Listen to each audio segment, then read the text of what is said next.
Assalamualaikum warahmatullahi wabarakatuh ya. Jumpa lagi saudaraku Sabtu Legi ya, dimanapun Anda berada. Kajian materi kali ini tentang weton Sabtu Legi ya, karma leluhur ya. Apakah ada karma leluhur itu? Sebenarnya karma leluhur itu adalah vibrasi ya teman-teman, vibrasi dari tindakan leluhur kita ya. Samanya dengan kita ya, kita katakanlah hidup ini kan tidak bisa lepas dari leluhur gitu. Ya toh, artinya orang tua Anda gitu ya, ketika Anda katakanlah masih kecil itu kan dibawa asuhan orang tua gitu. Ya toh, ketika Anda masih kecil dibawa asuhan orang tua ya.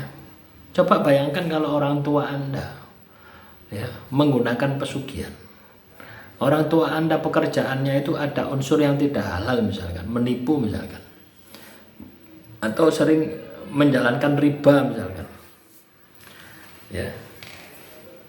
Terus Anda atau pengasihan misalkan, apa pelarisan ya, pelarisan usaha itu loh.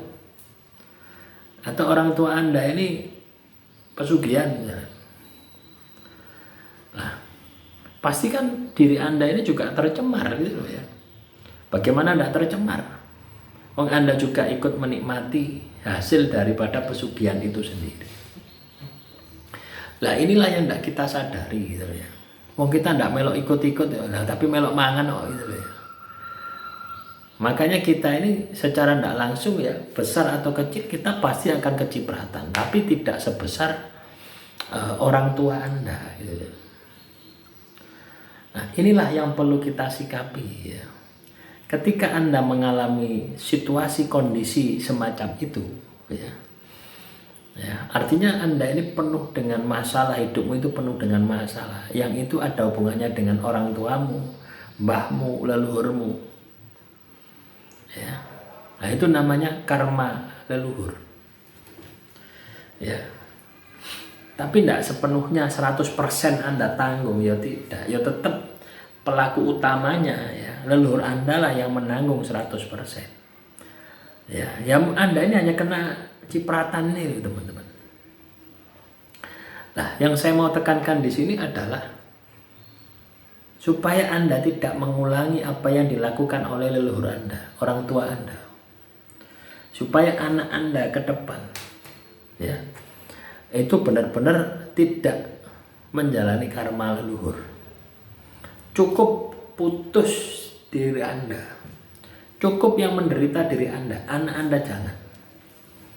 Nah, dari sini ya, saya harapkan teman-teman Sabtu Legi itu punya kesadaran diri untuk mulai memperbaiki perilaku ya, untuk memperbaiki rezekinya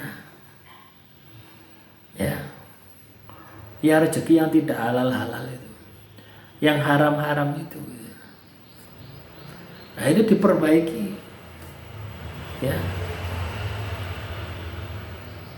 Kalau yang sudah terjadi kan tidak bisa diperbaiki ya, dibersihkan. Anda bersihkan ya, Anda bersihkan. Itu yang harus Anda lakukan.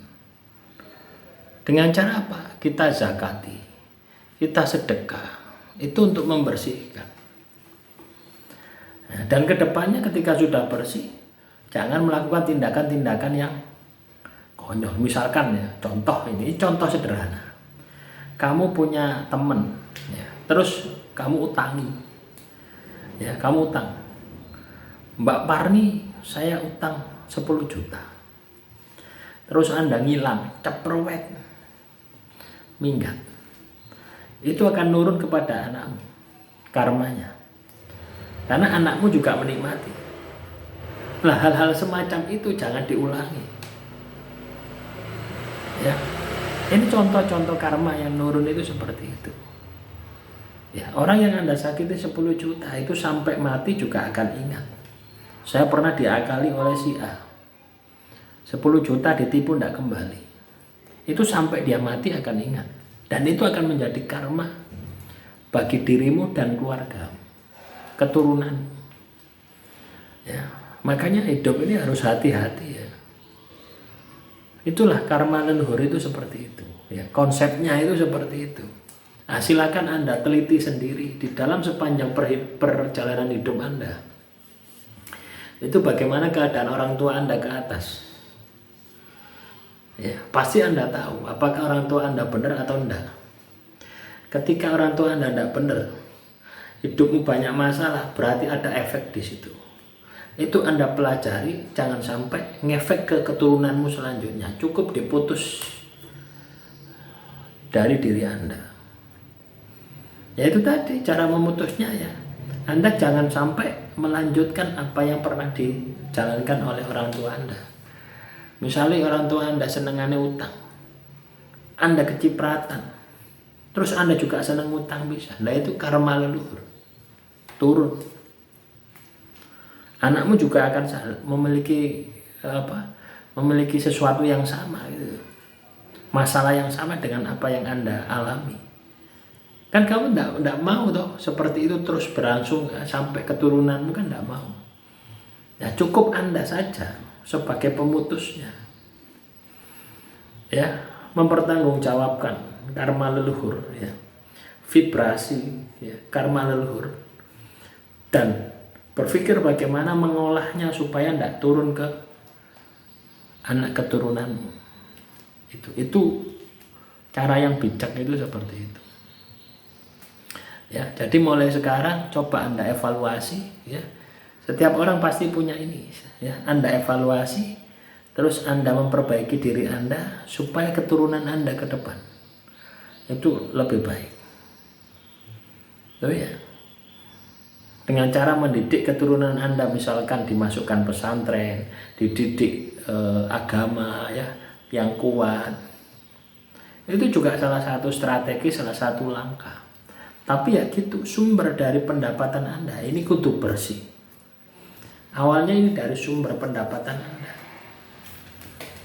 dari makanan yang Anda makan. Ketika makanan yang Anda makan ini bersih, dari hasil yang bersih, maka akan terputus karma itu. Cukup Anda yang mengalami saja, jangan sampai turun ke bawah. Ya. Jadi memutus karma ini tidak hanya sekedar mandi kembang tengah malam, pakai kembang setaman, nanggap wayang kulit. Nah, itu tidak bisa memutus karma seperti itu. Ya, memutus karma itu harus dengan sebuah tindakan, pertanggungjawaban. Ya, karena karma itu tidak bisa diputus dengan kembang, tapi dengan perbuatan, pertanggungjawaban. Ibarat Anda mencambuk orang 10 kali, Anda harus kena cambuk 10 kali, baru impas. Ya, tetap semangat teman-teman Sabtulogi dimanapun Anda berada, sehat selalu. Kurang lebihnya saya mohon maaf. Assalamualaikum warahmatullahi wabarakatuh. Salam rahayu, rahayu, rahayu.